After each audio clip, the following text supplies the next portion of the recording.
J.D. Vance s'est envolé ce vendredi pour le Pakistan pour mener des pourparlers cruciaux avec l'Iran. Avant d'embarquer à bord d'Air Force 2, le vice-président américain a déclaré aux journalistes qu'il attendait ces discussions avec impatience. Il a également averti Téhéran de ne pas jouer avec les États-Unis. I think it's going to be positive. We'll of course see. As the President of the United States said, if the Iranians are willing to negotiate in good faith, we're certainly willing to extend the open hand.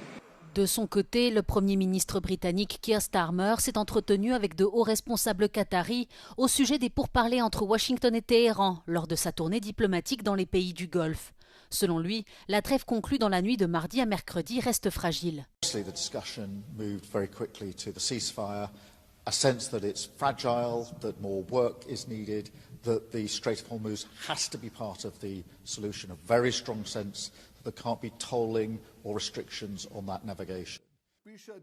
Dans l'après-midi, le Premier ministre israélien Benjamin Netanyahou a lui annoncé l'expulsion de l'Espagne de l'organe international de surveillance de la bande de Gaza dirigé par les États-Unis. Cet organisme a été créé en octobre 2025 pour surveiller la mise en œuvre de l'accord de paix parrainé par Donald Trump à Gaza et basé à Kiryat Gat dans le sud de la bande de Gaza. Environ 200 soldats américains travaillent aux côtés de l'armée israélienne et de délégations d'autres pays dans le centre, planifiant la stabilisation et la reconstruction de l'enclave. Emmanuel Macron a rencontré pour la première fois le pape Léon XIV ce vendredi lors d'une audience privée au Vatican.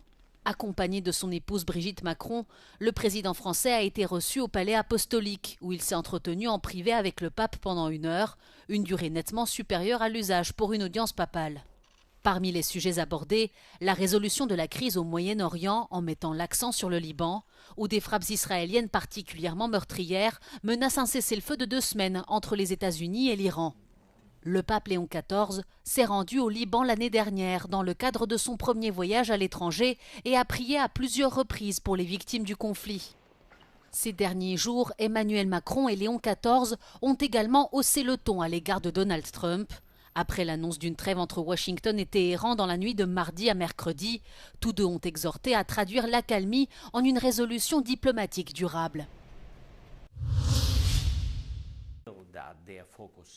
D'un front à l'autre, devenue experte en défense anti-drone dans la guerre qui l'oppose à la Russie, l'Ukraine reconnaît avoir activement participé à la neutralisation de drones iraniens de type Shahed dans plusieurs pays du Moyen-Orient.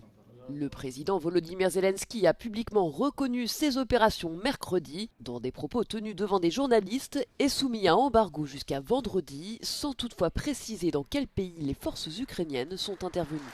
Il avait précédemment indiqué que 228 experts ukrainiens avaient été déployés dans la région. En échange de cette assistance, l'Ukraine devrait recevoir des intercepteurs pour protéger ses infrastructures énergétiques ou bénéficier d'arrangements financiers. Cette révélation intervient alors que grandissent les craintes de voir le conflit au Moyen-Orient détourner une partie du soutien militaire occidental à Kiev, en particulier les livraisons de systèmes de défense aérienne. Volodymyr Zelensky a toutefois assuré que les partenaires de l'Ukraine continuaient de livrer des missiles pour les systèmes Patriot, précisant qu'un nouveau lot était arrivé ces derniers jours. Malgré le renforcement des frontières de l'Union européenne et les accords migratoires conclus avec des pays africains, les candidats à l'immigration illégale sont toujours plus nombreux aux frontières de l'Europe.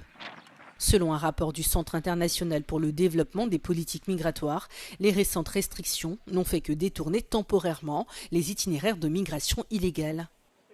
L'Agence européenne de garde-frontières et de garde-côtes Frontex indique toutefois que les passages illégaux aux frontières extérieures de l'UE ont diminué de 26% en 2025. La baisse la plus marquée a été observée le long de la route de l'Afrique de l'Ouest. Elle pourrait s'expliquer par les partenariats récents entre l'UE et des pays africains clés tels que le Maroc, le Sénégal ou encore la Mauritanie.